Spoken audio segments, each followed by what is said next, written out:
साथियों नमस्कार, कैसे हैं आप सब लोग। आप सबको जय श्री राम, जय बालाजी की।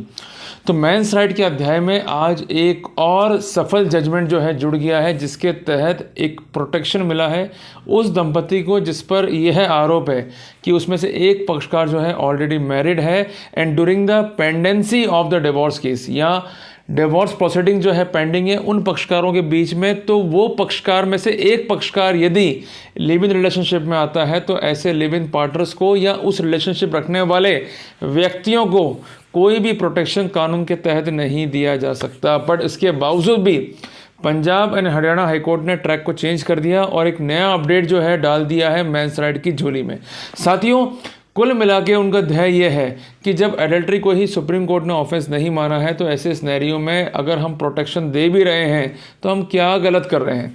तो साथियों, एक एक चीज़ को हम समझेंगे, नोट डाउन करते हुए चलेंगे प्रैक्टिकल एस्पेक्ट्स में, और कानूनन हमें करना क्या है, हमारे अधिकार क्या हैं, ये सब भी मैं डिस्कस करने वाला हूँ आज की क्लास में। तो भाई नोट डाउन करते हुए चलो और एक एक चीज़ को समझते हुए चलो।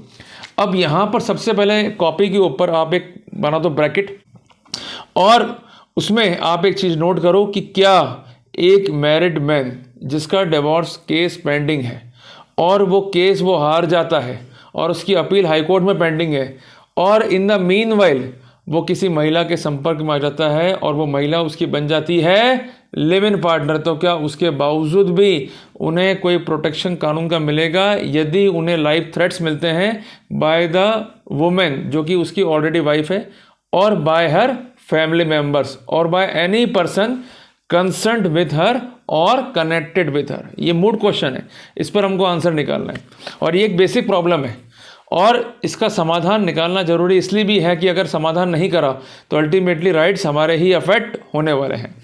साथियों, पिटिशन नंबर है 7874/2021 Paramjit Kaur and another versus state of Punjab का ये महत्वपूर्ण जजमेंट है। साथियों, इस मामले में पिटिशन जो है दाखिल की गई under article 226 of the constitution of India. इसको आप लिख लो, अंडरलाइन कर लो। इससे हमें एक बात जो है समझ में आती है कि जब भी इस तरह के मैटर्स होंगे और हमें हाईकोर्ट जाना पड़ेगा तो वहाँ पर हमें रिट फाइल करनी होगी, जिसके लिए बेसिक प्रोटोकॉल क्या है, आर्टिकल 226 कॉन्स्टिट्यूशन ऑफ इंडिया। और कई बार आप जब रिट ड्राफ्ट करते हो तो उसमें अनवारंटली बातों को मत लिखा करो।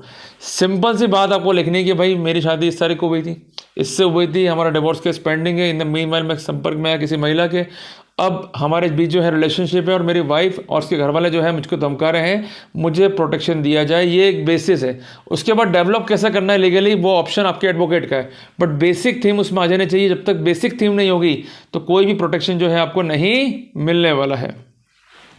साथियों, यहाँ पर जो रिट फाइल हुई है उसका नेचर क्या है, मैंडामस। मैंडामस का मतलब क्या होता है, डायरेक्शन।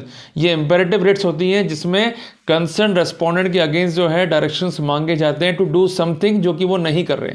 ठीक है ना। तो जो उनका ओमिट है, जो उनका नहीं करने का कॉज है, उसको डाइल्यूट करना है और उन्हें वो काम करने के लिए बाध्य करना है, क्योंकि वो काम लीगली इन्फोर्सेबल है। तो वहां पर एक लीगल दायित्व, लीगल ड्यूटी भी इम्पोज की जा सकती है। चलो आगे।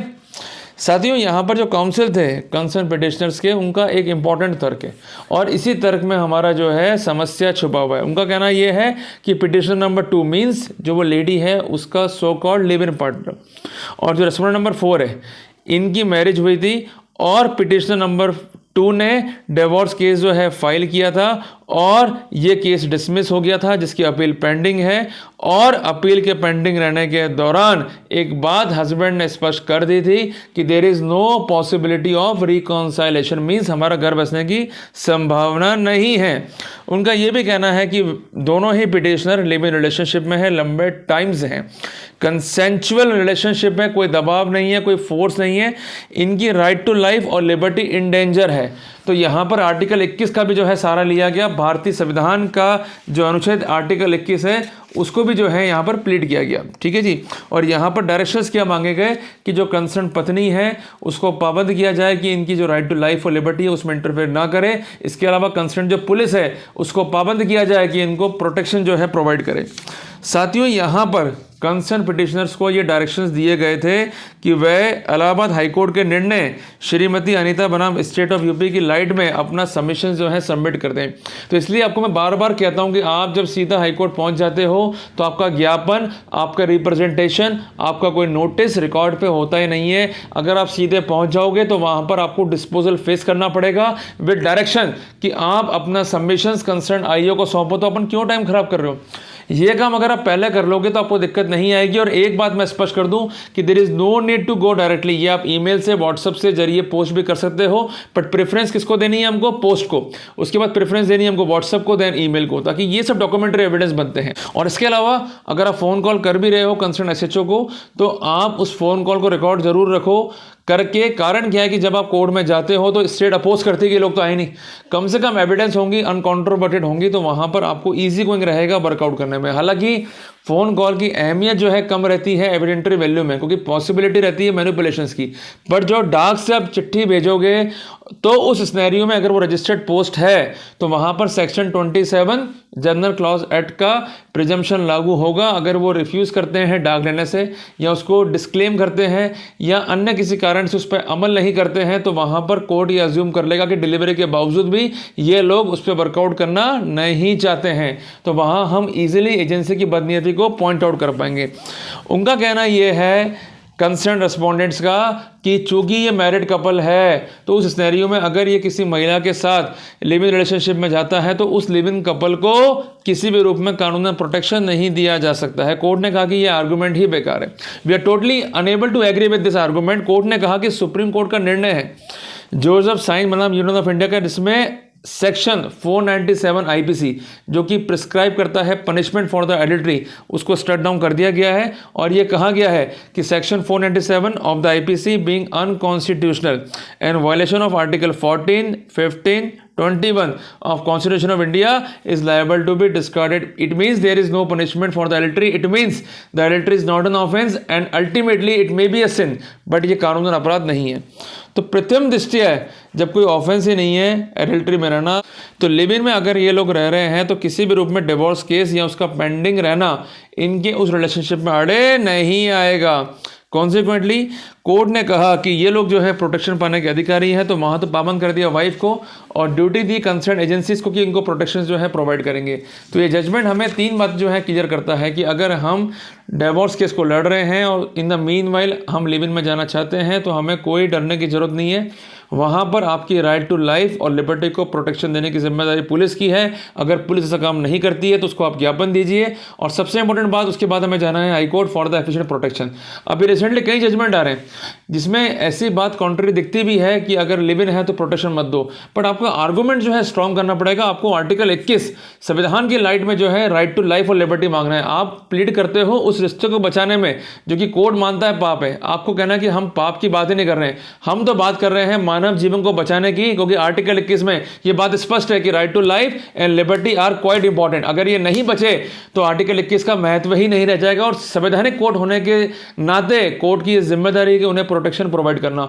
तो आप लिव इन पर प्रोटेक्शन मांगने की बजाय आप इंडिविजुअल प्रोटेक्शन मांगिए, वहां पिटीशन डिसमिस नहीं होगी, ये यकीन मानिएगा। क्योंकि मैं दो बातों में डिफरेंशिएशन कर रहा हूं। कई बार ऐसा होता है कि आप डिवोर्स केस के पेंडिंग रहते हुए लिव इन पार्टनर्स के साथ आगे बढ़ते हैं और वहां पर आप उस रिलेशनशिप को लीगलाइज करने के लिए कोर्ट से प्रोटेक्शन की दुहाई करते हैं। कोर्ट के वहां पर दो व्यू निकल के आ जाते हैं, पर हमें उस व्यू को रिट्रीव कराने की बजाय एम्फेसाइज ये करना चाहिए कि इंडिविजुअल प्रोटेक्शन हमें चाहिए। अगर प्रोटेक्शन इंडिविजुअल मिल गया तो वहां पर there is no need to worry और वहां पर एफिशिएंटली हम वर्कआउट जो है कर सकते हैं। क्योंकि जब ये जजमेंट आए तो यहाँ ये भी तो स्पष्ट करा कोर्ट ने कि हमें लिव इन से कोई मतलब नहीं है, ये एडल्ट्री थी नहीं थी, पाप है नहीं है, ये सब मोरल कॉन्स्टिट्यूशन है, इससे हमें कोई कंसर्न नहीं है। पर सबसे इंपॉर्टेंट बात, जब ये ऑफेंस ही नहीं है तो ऐसे रिश्तों को प्रोटेक्शन देने में हर्ज ही किया है इंडियन कोर्ट्स को।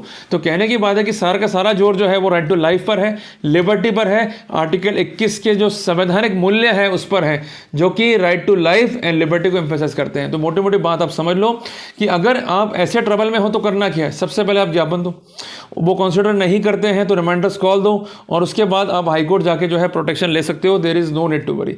तो कुल मिला के जब रास्ते क्लियर हैं तो चलने में आफत ही कैसी, क्योंकि जो ये गाइडलाइन सुप्रीम कोर्ट की हैं, हाई कोर्ट की हैं, ये प्रदर्शक हैं। अगर आप इसको फॉलो नहीं करोगे, अपने हिसाब से प्लीडिंग्स करोगे, ड्राफ्टिंग करोगे, तो वहाँ पर राहत मिलने की पॉसिबिलिटी भी कम रहेगी। और आने वाले टाइम में मैं कुछ जजमेंट ऐसे भी डिस्कस करूँगा जहाँ प्रोटेक्शन नहीं दिया तो वो लोग क्यों हार गए उनके कारण क्या बना हार का, और हम ऐसा बेटर क्या कर सकते थे कि हार का सामना जो है नहीं करना पड़े, क्योंकि हम गलत नहीं है, हम लीगली अपने राइट्स को जो है लड़ना चाहते हैं और लीगली हम अपनी बात को रखना चाहते हैं। तो इंडिया में जहाँ रूल ऑफ डेमोक्रेसी या रूल ऑफ लॉ है, तो उस सिनेरियो में अगर प्रॉपर प्लेडिंग्स होंगी लॉ की लाइट में, तो वहाँ सफलता मिलने की पूरी पूरी स्थिति रहेगी। तो साथियों जल्दी मिलते हैं एक नए टॉपिक के साथ। टिल देन जय हिंद, जय भारत, जय श्री राम, जय बालाजी की।